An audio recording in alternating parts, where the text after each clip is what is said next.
আজি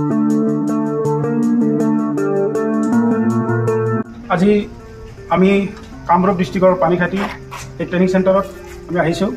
national home guard welfare এছ'চিয়েশ্যনৰ Assam state কমিটিৰ জেনেৰেল ছেক্ৰেটাৰী আৰু মই নিজে প্ৰেচিডেণ্ট, লগতে নেশ্যনেল কমিটিৰ ক'ৰ কমিটিৰ মেম্বাৰ হিছেন আহমেদ ডাঙৰীয়া, ক'ৰ কমিটিৰ মেম্বাৰ ৰবি দে ডাঙৰীয়া, আমাৰ ভাইচ প্ৰেচিডেণ্ট অলক দাস ডাঙৰীয়া, নলবাৰী ডিষ্ট্ৰিক্টৰ জেনেৰেল ছেক্ৰেটাৰী দিগন্ত ৰাজবংশী, বৰপেটাৰ কৌশিক দাস জেনেৰেল ছেক্ৰেটাৰী। আজি আমি ইয়াত অহাৰ উদ্দেশ্য আপোনালোকক মই জনাব বিচাৰিছোঁ যে আমি যোৱা 9/6/2024 তাৰিখ অসম সাহিত্য সভা ভৱনত নেশ্যনেল হোমগাৰ্ড ৱেলফেয়াৰ এছ'চিয়েশ্যনত ৰাষ্ট্ৰীয় চেয়াৰমেন জৰগন সিং আৰু ভাইচ প্ৰেচিডেণ্ট কমলা শৰ্মা মেডামৰ নেতৃত্বত আমি এটা জেনেৰেল মিটিং অনুষ্ঠিত কৰিছিলোঁ। আৰু সেই জেনেৰেল মিটিঙত অসমৰ প্ৰতিখন ডিষ্ট্ৰিক্টৰ পৰা প্ৰতিনিধিসকল উপস্থিত আছিলে আৰু তেওঁলোকৰ প্ৰস্তাৱ আৰু সমৰ্থন মৰ্মে আমি ষ্টেট কমিটি গঠন কৰিছিলোঁ। আজি নেশ্যনেল কমিটিৰ আছাম ষ্টেট কমিটি লগতে আমি ক'ৰ কমিটিৰ মেম্বাৰসকলে লগ লাগি সমগ্ৰ অসমৰ গৃহৰক্ষীজনসকলৰ সামগ্ৰিক স্বাৰ্থৰ হকে আমি মাত মাতিছোঁ। ইতিমধ্যে আপোনালোকে গম পাইছে যে আমি অসমৰ গৃহৰক্ষী অতিৰিক্ত মুখ্য সচিব মহোদয়ৰ লগত আমি সুখাদ্য আলোচনা কৰিছিলোঁ যে আমাৰ সমগ্ৰ অসমৰ গৃহৰক্ষীজনসকলৰ চাকৰিটো কেনেকৈ নিয়মীকৰণ কৰা যায় সেই বিষয়ে আমি আলোচনা কৰিছিলোঁ।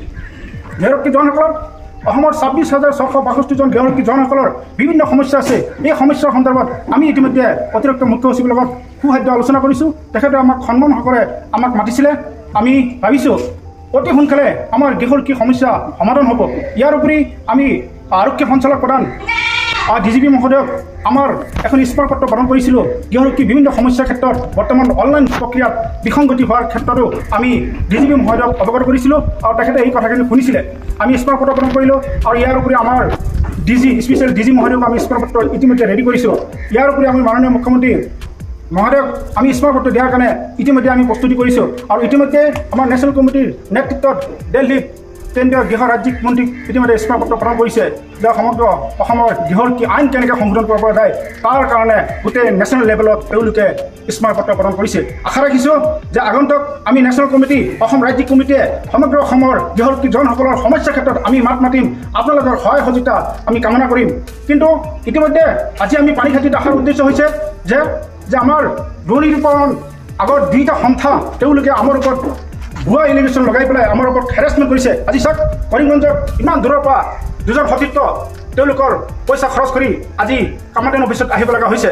কিন্তু আমাৰ যি সততাৰে কাম কৰিছোঁ আমাৰ ওপৰত কোনো ধৰণৰ একো বিপদ নহয়। আশা ৰাখিছোঁ আপোনালোকে প্ৰতিখন ডিষ্ট্ৰিক্টৰ পৰা আমি সঁহাৰি পাম। আগন্তুক দিনত আমি আপোনালোকৰ হৈ মাত মাতিম, কিন্তু আমাৰ যিবিলাক সন্থা আছে তেওঁলোকে কোনো ধৰণৰ মাত নামাতে। সেইকাৰণে তেওঁলোকে ভয়তে আমাৰ ওপৰত এনেধৰণৰ ভুৱা এলিগেশ্যন চাপি দিছে। কিন্তু আমি এইবিলাক ভয় নকৰোঁ। আগন্তুক দিনত আমি যিমান পাৰোঁ ইয়াতকৈ বেছি মাত মাতি থাকিম। সকলোকে ধন্যবাদ জনাইছোঁ আৰু আশা ৰাখিছোঁ আপোনালোকৰ প্ৰতিটো ক্ষেত্ৰত সহায় সহযোগিতা একান্ত কামনা কৰিম আৰু আমিও আগন্তুক দিনত আপোনালোকৰ হৈ মাত মাতিম প্ৰতিশ্ৰুতি দিছোঁ। এইখিনি কৰোঁ।